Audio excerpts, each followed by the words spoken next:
going, everyone? Mega Mashers here, and I bring you guys my top 5 favorite Mega Evolutions in Omega Ruby and Alpha Sapphire.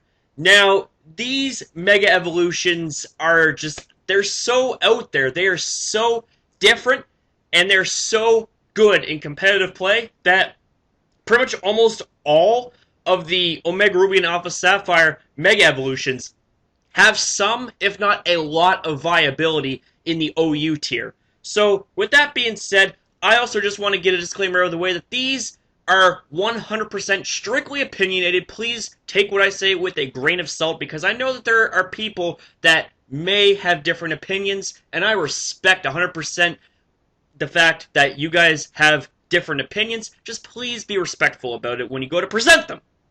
So anyways, with that being said, I'd like to get into top 5, or number 5, that being Mega Sableye. Holy shit. As if this thing wasn't a damn pain enough, with just its regular form getting Prankster. Now? Oh yeah, now this thing gets a Mega Evolution, it gets Magic Bounce. Yeah, Magic Bounce. You know, the freaking ability that reflects back any entry hazards, any status moves, any entry, just pretty much any non-attacking move that counts as either a status or an entry hazard. Boom! It gets bounced right back. Gets bounced right back like a volleyball. That's pretty crazy. And something else that's pretty crazy is its stat layout. It's so absurd. Like, it has 20 base speed. Yeah, this thing's not gonna be outspeeding anything anytime soon. But it has base 85 in both the attack and special attack. But perhaps the most craziest thing is how buffed up its defense and special defense got. It has base 50 HP, but the fact that it has base 125 physical defense and 115 special defense, the thing's still gonna be pretty damn bulky as it is. And this thing can run so many sets. It can run a physical defensive disruptive set, meaning you could have something like knockoff or foul play, will-o-wisp, taunt, recover. You could have a special defensive variant with the same set in mind. You could also run a Calm Mind setup set with, I don't know, Calm Mind, will-o-wisp, recover, and either Snarl or Dark Pulse. Yeah. And the thing is going to be very tough to beat if you count on stall and statuses, because of the fact that this thing will just bounce that shit right back at you. The only way to inflict status on this thing is to either somehow get lucky with the secondary effect and have it either burnt or poisoned or something like that, or if you happen to have toxic spikes and this thing switches into them and gets poisoned. Other than that, you're not going to win 1 versus 1 in a stall fucking battle, because this thing is going to outstall you, outset up you, and outbeat you. Well, it has that freaking, oh man, that little shit has a smiley grin while it's hiding behind its gem. It's like, heh, can't get me. I'm just bouncing back every attack. Oh man. Ugh. I just want to knee choke that Mega Sableye. So coming in at number 4 is a little bit less of a frustrating Pokemon, and it's so straightforward, it's so powerful, and oh my god. Under Rain, this thing becomes nearly unstoppable. So, upon Mega evolving, it gets the ability Swift Swim, which is an ability that boosts your speed by 2 stages under the effect of Rain. Yeah, that's pretty crazy. And the thing has 150 in its attack. Yeah. And not to mention, it has 110 in both the defense and special defense, and couple that with base 100 HP, the thing is pretty damn bulky for a physical attacker. And it has 95 in the special attack, which, I mean, it's respectable, but the base 150 physical attack is just so much better. And base 70 speed, yeah, you might think that may not be very fast, but with Swift Swim kicking in, when it kicks in, it's going to kick your ass. The thing can set up Rain Dance easily and just proceed to Power Up Punch a setup, Waterfall, Earthquake, Low Kick, Super Power, Ice Punch, Stone Edge. Oh my god. This thing is pretty damn powerful. And as an even more of an added bonus, when it has Swift Swim, that means that Rain is on the field, and that means Rain boosts your water-type stab by 50%. That means your stab waterfall is going to be hitting for an ungodly amount of damage. That's pretty crazy. So a couple of the sets that you could run, one of the best sets actually would be an all-out offensive set with Rain Dance, or if you happen to have a Pokemon that has Drizzle, say something like Politoed, you could run 4 attacks, and one of those attacks being something like Power Up Punch, where it boosts your attack by 1 stage, and after that, you're pretty much good to go, baby. You're fucking good to go.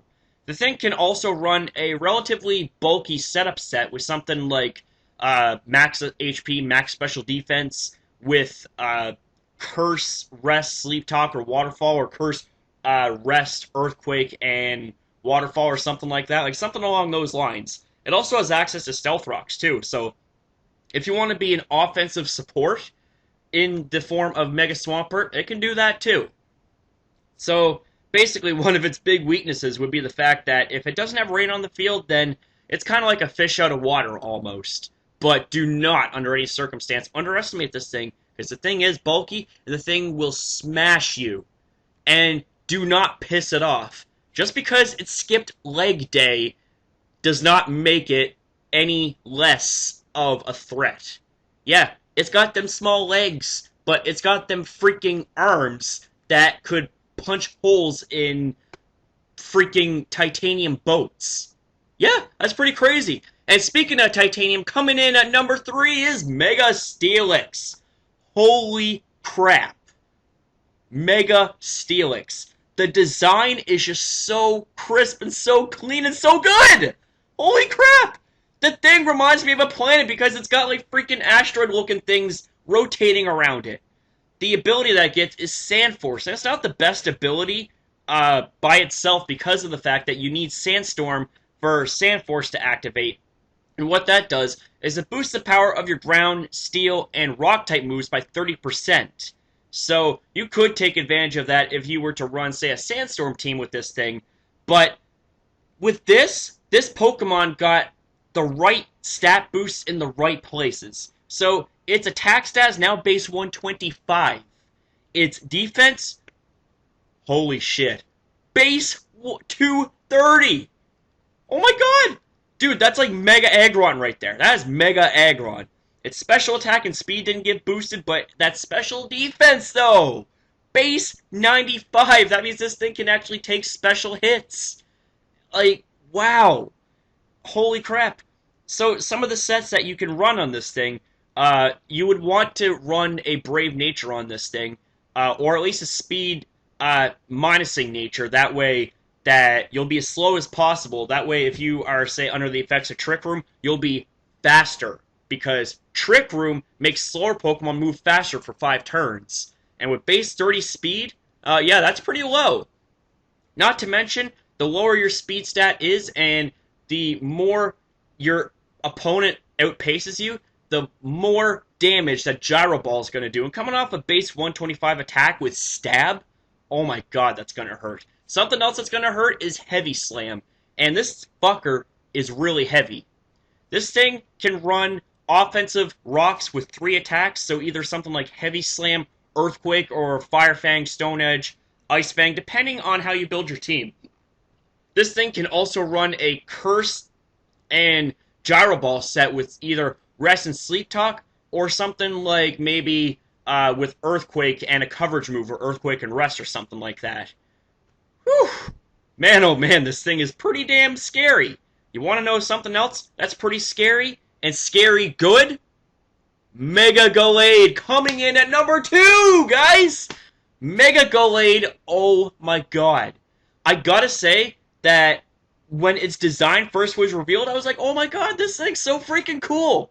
But when I heard that got Inner Focus, I'm just like, that's like a meh ability, in my opinion. That's what I thought at first, right? But Inner Focus is really not that bad, because you're prevented from being flinched, which is awesome, because being flinched is fucking annoying. So the thing has a Fighting Psychic typing, which is pretty rare amongst Pokemon, considering that there's only I think one other Pokemon that has Psychic and Fighting, and that being Medicham. Let's take a look at the stats here. Look at this. So, it gets an increase in its attack to base 165. Dude, that's insane. It has base 68 on the HP, but guess what? That defense gets a nice stat boost to base 95. Why couldn't Game Freak do that with Mega Gardevoir? Seriously. Its special attack doesn't get touched. Neither does its special defense, but that's speed, though. Base 110. Oh my god. This thing speed ties with the Lottie twins. That's crazy. And because of this thing's added bulk, it's actually more of a reliable setup sweeper. And with stab close combats and Zen headbutts being fired off in every direction, man, it's no wonder that this thing has the potential to 6-0 teams. So you could run something like a Swords Dance with close combat and Zen headbutt as your two mandatory stabs. And you could either run something like knockoff Ice Punch Stone Edge, even something like Poison Jab. I'm pretty sure this thing is Poison Jab too. Holy crap. And, like, wow. So this right here came very, very, very close to being number one. But there is one Pokemon, okay? There is one Pokemon in its Mega form that just outshines Mega Gallade by just a smidge. And I'll give you guys a hint, okay? I'll give you guys a hint. It's my YouTube avatar. Introducing Mega Metagross! Woohoo! Mega Metagross, baby. Mega Metagross. Mega Metagross. Mega Metagross. Mega Metagross. Holy crap. This thing is a spider of awesomeness. The thing is Psychic and Steel, retains that awesome and crisp typing. It gets Tough Claws, which boosts the attack, boosts the power of contact moves by 33%. That means moves like Meteor Mash, moves like Iron Head, moves like Zen Headbutt, moves like Thunder Punch, moves like Hammer Arm, moves like Thunder Punch. Holy crap. And even things like Grass Knot, if you want to make it a mixed attacker to target bulky water-type Pokemon. Holy crap! This thing is so good! And Smogon, I love you guys, but I do not appreciate the fact that you guys try to suspect test and ban my Mega Metagross. If you do that again, I'm coming after you. I'm coming after you. I will be released out of Paddock 9 and I will eat everybody. Because I am a T-Rex. And yes, I am a Smogon T-Rex. Yes. Anyways, so let's take a look at the glorious stats. Oh my god. So it gets 145 in its attack, 150 in defense, 105 in its HP, its special attack. Sorry, can you imagine if it got that in its HP? Damn, that thing would be really bulky. It gets 110 in both the special defense and the speed. All of these stats were much needed to be boosted. And the base 80 HP, it's so complimentary. It just fits. Boom, boom, boom, boom, boom, boom, boom, boom, boom. So good. So good, guys. So good. I love Mega Metagross because he's my favorite Mega in Omega Ruby and Alpha Sapphire. And I just got to say that by not even 1%, by a sliver of a fraction, I gotta say this, Mega Metagross is my top favorite Mega Evolution. It slightly outshines Mega Charizard X by not even an inch. Like, they're that close, guys. But Mega Metagross, still the top favorite Mega Evolution that there is. So guys, that's really all I gotta say about this video. Be sure to rate, comment, subscribe to the Masher Army. And please share this video, and also please share your opinions on this video. Let me know what your guys' favorite Mega Evolutions are in Omega Ruby and Alpha Sapphire. And I shall see you guys next upload! Woohoo!